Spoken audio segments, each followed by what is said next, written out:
러시아 우크라이나 전쟁으로 전 세계가 어려움을 겪고 있습니다.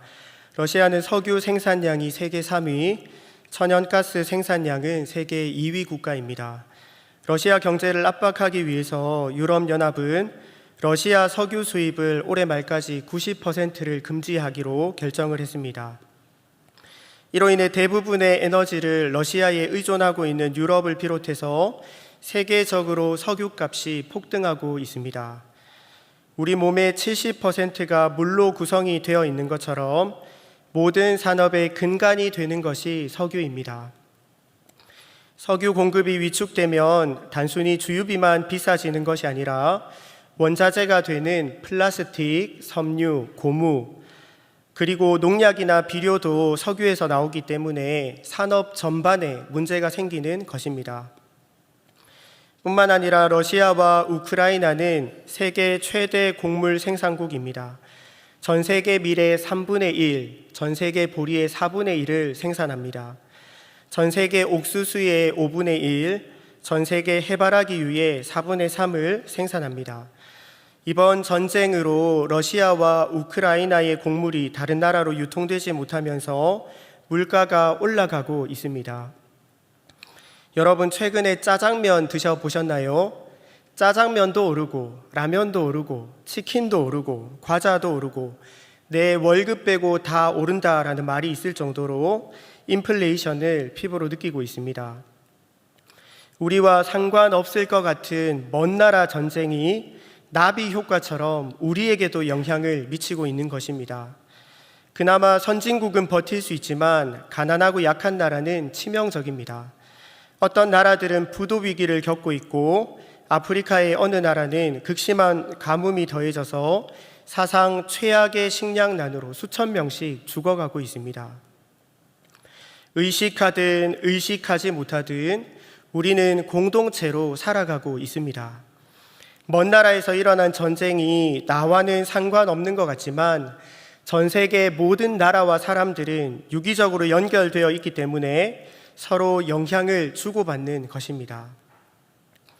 코로나19도 마찬가지입니다. 중국의 한 지역에서 시작된 전염병이 전 세계로 퍼졌습니다. 다른 나라 일이라고 남일이 아닙니다. 지난 2년간 코로나 팬데믹을 경험하면서 사람들은 인류 공동체의 중요성을 다시금 깨달았을 것입니다. 오늘 본문은 하나님이 사람을 만드셨다고 말씀합니다. 창세기 1장 26절을 다 함께 읽겠습니다. 하나님이 가라사대 우리의 형상을 따라 우리의 모양대로 우리가 사람을 만들고 그로 바다의 고기와 공중의 새와 육축과 온 땅과 땅에 기는 모든 것을 다스리게 하자 하시고. 이 구절에서 주목할 부분이 있는데 하나님이 서로 의논하셨다는 것입니다. 우리의 형상을 따라 우리의 모양대로 우리가 사람을 만들자라고 말씀합니다. 성부 하나님, 성자 하나님, 성령 하나님, 하나님은 세 분입니다. 그리고 이 세 분은 완전한 한 분입니다. 이것을 삼위일체라고 부릅니다. 사람을 창조하실 때 하나님이 서로 의논하셨다는 것입니다. 굳이 삼위일체 개념을 설명하지 않더라도 창세기 1장 26절을 통해서 하나님은 공동체로 존재하신다는 것을 우리가 알 수 있습니다. 이어서 27절은 하나님이 자기 형상대로 사람을 창조하셨다라고 말씀합니다. 그러면 하나님의 형상은 무엇일까요? 창세기 1장 27절은 26절과 연결해서 해석할 수 있습니다.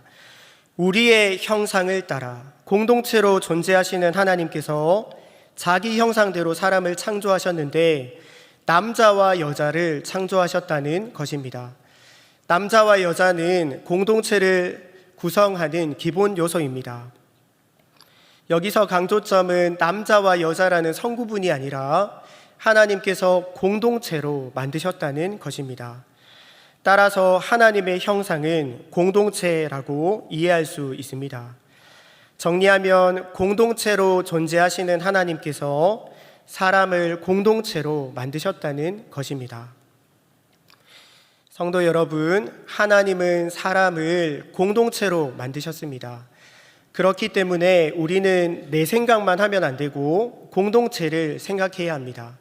공동체 의식, 공동체성을 꼭 가져야 합니다.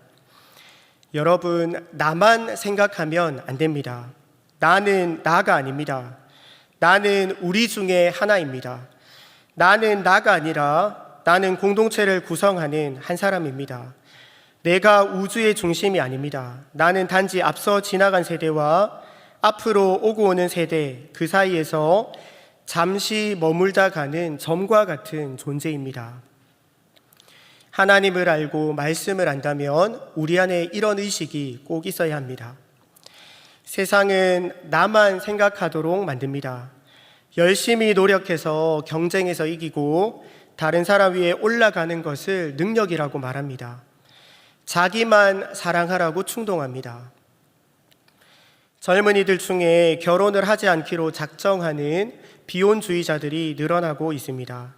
2020년에 사람인에서 2030 세대를 대상으로 결혼에 대한 설문조사를 했는데 응답자의 72%가 결혼은 필수가 아니라고 대답했고 80.9%는 자녀 출산이 부담스럽다고 응답을 했습니다. 젊은이들이 왜 결혼을 하지 않기로 작정을 하는 걸까요? 여러 가지 이유가 있겠지만 많은 이들이 결혼과 출산이 자기 행복에 도움이 되지 않는다고 생각하기 때문입니다. 결혼해서 배우자에게 매이고 배우자 가족에게 매이고 자녀들을 위해서 희생하는 것을 싫어합니다. 자유롭게 자기 자신을 위해서 사는 것이 더 행복하다는 것입니다. 자신의 편의와 행복을 모든 판단의 기준으로 삼습니다. 누군가에게 매이지 않고 나를 위해서만 자유롭게 살아가면 정말로 행복할까요? 그렇지 않습니다. 우리는 세상이 들려주는 소리에 속으면 안 됩니다. 사람은 태어날 때부터 공동체를 의존합니다. 여기에 계신 분들 중에 부모 없이 공중에서 뚝 떨어진 분이 계신가요? 그런 사람은 아무도 없습니다. 사람은 공동체가 없으면 이 땅에 존재할 수도 없습니다. 자랄 때도 마찬가지입니다. 뿌리 없이 자라는 나무가 없듯이 우리는 공동체의 헌신과 도움 없이는 살 수 없습니다. 갓난아기를 돌보지 않고 내버려 두면 시간이 얼마 지나지 않아서 죽게 될 것입니다. 하나님은 우리를 혼자 살도록 만들지 않으셨습니다. 공동체 속에서 다른 사람과 함께 더불어서 살아가도록 만드셨습니다. 그래서 사람은 관계가 단절되면 나빠집니다. 몸도 나빠지고 마음도 나빠집니다. 2009년에 홀트 룬스타드 박사가 사회적 관계가 조기 사망의 위험을 줄여주는가라는 주제로 연구 발표를 했습니다. 연구에 따르면 사회적 관계가 약한 사람은 관계가 좋은 사람들보다 조기 사망할 위험이 50% 더 높다고 합니다. 더 놀라운 사실은 사회적 관계가 결핍되면 하루에 담배를 15개 피우는 것과 같고 비만, 과도한 알코올 섭취, 운동 부족보다 위험성이 더 크다고 합니다. 하나님이 인간을 공동체로 만드셨기 때문에 관계가 단절되면 우리 안에 온갖 병리적 현상들이 나타나는 것입니다. 우리는 종종 뉴스를 통해서 아무 이유 없이 불을 지르고 모르는 사람을 폭행하는 묻지마 범죄 소식을 듣습니다. 묻지마 범죄를 행하는 사람을 조사했더니 주로 다른 사람들과 관계가 단절되어서 혼자서 살아가는 은둔형 외톨이였다고 합니다. 이런 사람들은 마음에 분노가 생겨도 해소할 방법이 없습니다. 분노가 점점 쌓여서 결국은 폭발합니다. 밖으로 뛰쳐나가서 모르는 사람을 폭행하고 때로는 버스 운전기사를 망치로 내려치기도 하는 것입니다. 이런 사람들 곁에도 자기 이야기를 들어주고 자기 편이 되어주는 누군가가 있었다면 분노나 나쁜 감정을 해소할 수 있었을 것입니다. 성도 여러분, 인간은 불완전하기 때문에 쉽게 나빠집니다. 쉽게 외롭고 쉽게 약해집니다. 서로 의지하고 도움을 주고받을 공동체가 꼭 필요합니다. 사람은 공동체로 지어졌기 때문에 우리 삶의 관계가 회복되면 몸과 마음도 회복됩니다. 우리는 다시 연결되어야 한다라는 책에서 머시 박사는 이렇게 말합니다. 방치된 외로움은 건강에 장기적인 영향을 미칠 수 있지만 약이나 수술로는 고칠 수 없다. 사랑, 연민, 우정의 필요성을 느끼는 것은 인간의 본질이기 때문이다. 다 함께 읽겠습니다.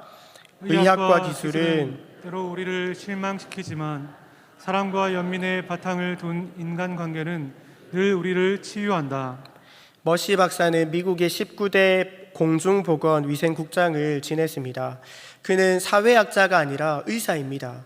엘리트 전문의학자가 건강에 가장 치명적인 위험을 주는 것이 외로움이고 질병에 가장 훌륭한 치료제가 사랑의 바탕을 둔 좋은 관계라고 말하는 것입니다.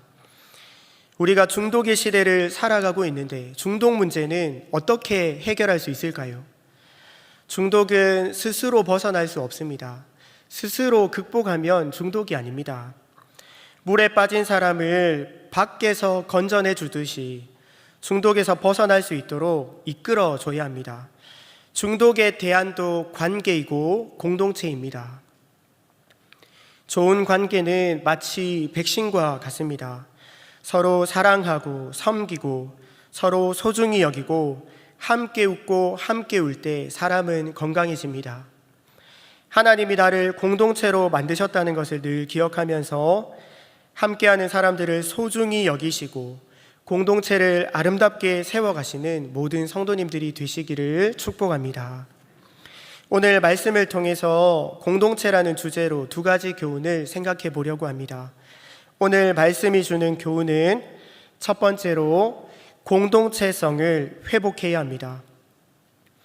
아담이 하와를 처음 만나는 장면이 창세기 2장에서 나옵니다. 아담은 하와를 내 뼈 중에 뼈요 살 중에 살이라 라고 그렇게 말합니다. 한 몸이 되었다고 말합니다. 아담은 하와를 보고 너는 나다 라고 말합니다. 그리고 두 사람이 하나됨을 이룹니다. 하지만 선악과 범죄로 인해 공동체성이 깨어집니다. 죄로 타락한 인간은 누구나 자기 중심적입니다. 자기만 생각하는 이기심을 극복하고 우리 모두를 생각하는 공동체성을 우리가 반드시 회복해야 합니다. 저는 아내와 먹는 것 때문에 한 번도 싸워본 적이 없습니다. 서로 양보하는 편입니다. 그런데 간혹 햄버거를 반으로 잘라서 나눠 먹을 때가 있는데 그때는 제가 더 큰 것을 먹고 싶습니다. 햄버거를 그렇게 좋아하지 않는데도 그런 마음이 드는 겁니다. 제 안에 이기심이 때마다 불쑥불쑥 올라옵니다. 제가 매사에 아내와의 관계에서 나 중심적으로 행동하면 관계가 좋아질 수 있을까요? 우리 가정이 평화로울 수 있을까요? 지독한 이기심을 극복하고 공동체성을 회복하지 않으면 공동체의 문제는 절대로 해결되지 않습니다. 전 세계적으로 환경 문제, 기후 문제가 심각합니다. 환경이 오염되면 결국 사람도 살 수 없는데 사람들이 계속해서 환경을 오염시킵니다.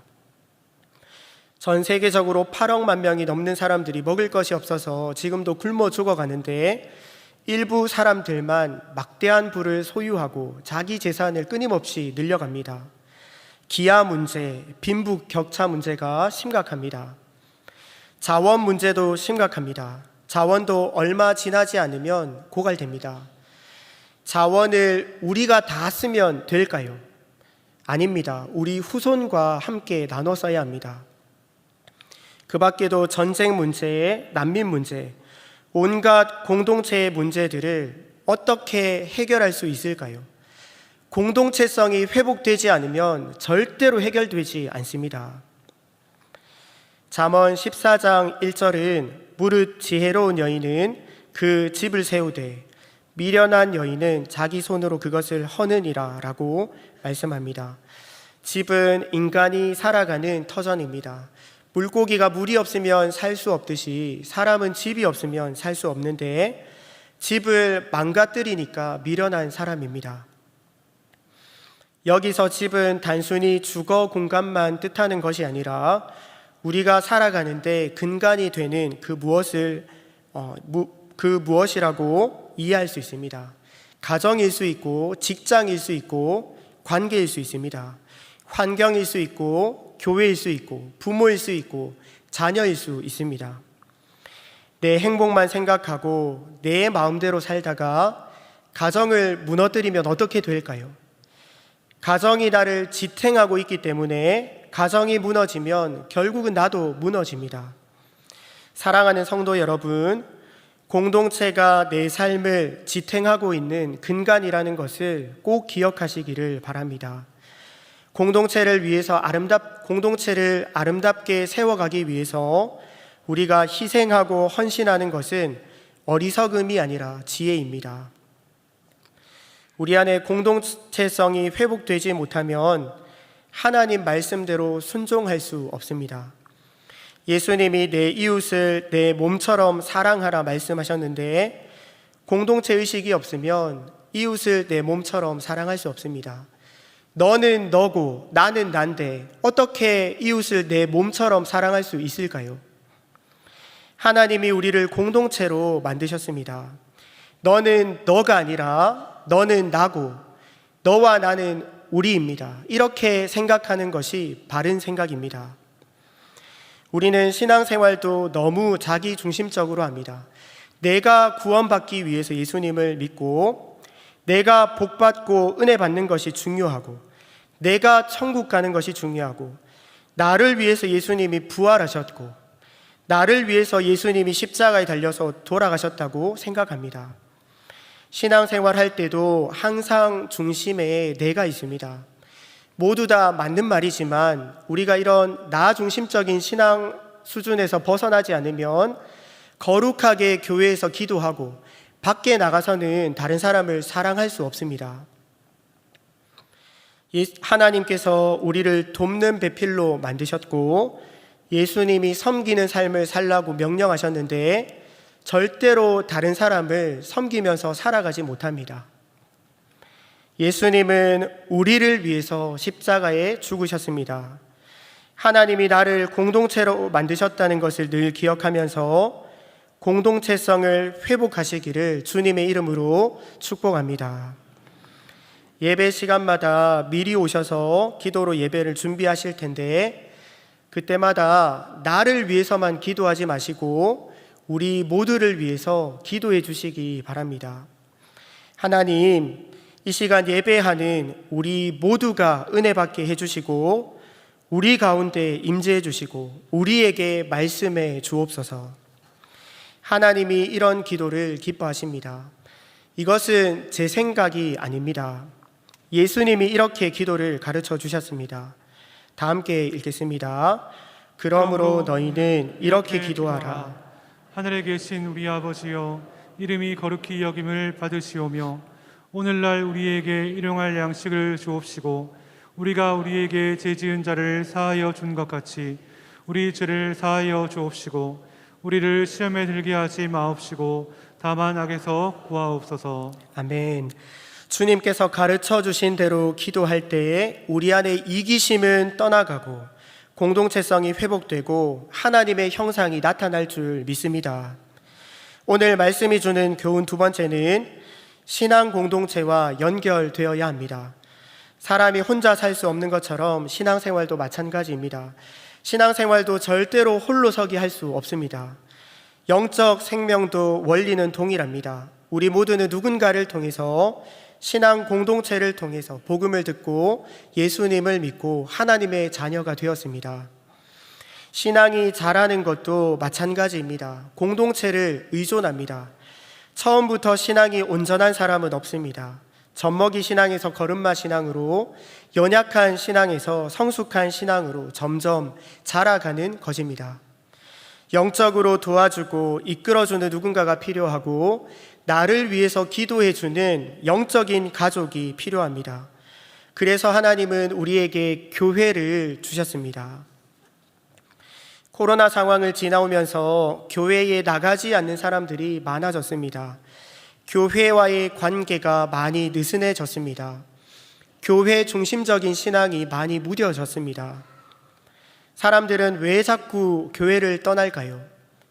왜 예배만 드리고 교회 공동체 안에 깊숙이 들어가지 않을까요? 자기 편의와 행복을 기준으로 신앙생활을 하기 때문입니다. 비혼주의자들이 배우자나 자녀에게 얽매이기 싫어하는 것처럼 교회에 얽매이기 싫어하는 것입니다. 사랑하는 성도 여러분, 신앙 공동체 안에 깊숙이 들어오시기 바랍니다. 신앙 공동체에 연결되지 않고 신앙생활을 잘하는 것은 사실 불가능합니다. 반면에 신앙 공동체와 연결만 잘 되어도 신앙생활이 쉬워집니다. 혹시라도 아직까지 교회에 등록하지 않은 분들이 계시다면 꼭 등록하시기를 바랍니다. 구역과 연결이 잘 안 된 분이 계신다면 구역 모임에도 꼭 참석하시기를 바랍니다. 행복한 교회 생활을 할 수 있도록 좋은 관계들을 많이 열어달라고 하나님께 기도하시기 바랍니다. 교회 안에서 만나는 사람들마다 마음을 열고 기회가 될 때마다 성도의 교제를 나누시기를 바랍니다. 뿐만 아니라 공동체가 나를 지탱하는 근간이기 때문에 신앙 공동체가 건강해야지 내 신앙도 건강할 수 있습니다. 우리 교회를 위해서, 담임 목사님과 성도들을 위해서, 특별히 약한 사람들, 시험 든 사람들, 환우들, 기도가 필요한 분들을 위해서 많이 기도해 주시기를 부탁드립니다. 더 적극적으로 교회를 위해서 헌신해 주시기를 바랍니다. 봉사의 자리에서 은사를 따라 섬겨주시고 특별히 자라나는 다음 세대를 위해서 헌신해 주시기를 부탁드립니다. 다음 세대 여름 사역이 계속 진행되고 있는데 하나님께서 큰 은혜를 베풀어 달라고, 우리 자녀들을 꼭 만나 달라고 기도를 많이 해주시기를 부탁을 드립니다. 말씀을 맺겠습니다. C.S. 루이스의 스크루테이프의 편지를 보면 악마가 자신의 조카에게 이런 내용으로 편지를 보냅니다. 제일 좋은 방법은 매일 만나는 이웃들에게는 악의를 품게 하면서 멀리 떨어져 있는 미지의 사람들에게는 선의를 갖게 하는 것이지. 그러면 악의는 완전히 실제적인 것이 되고 선의는 주로 상상의 차원에 머무르게 되거든.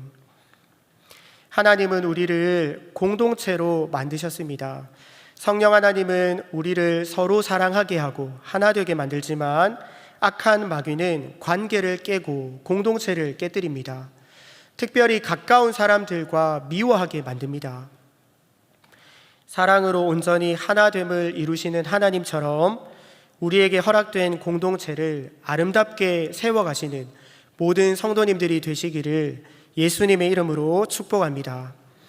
좋은 신앙 공동체를 만나는 것보다 더 큰 축복은 없습니다.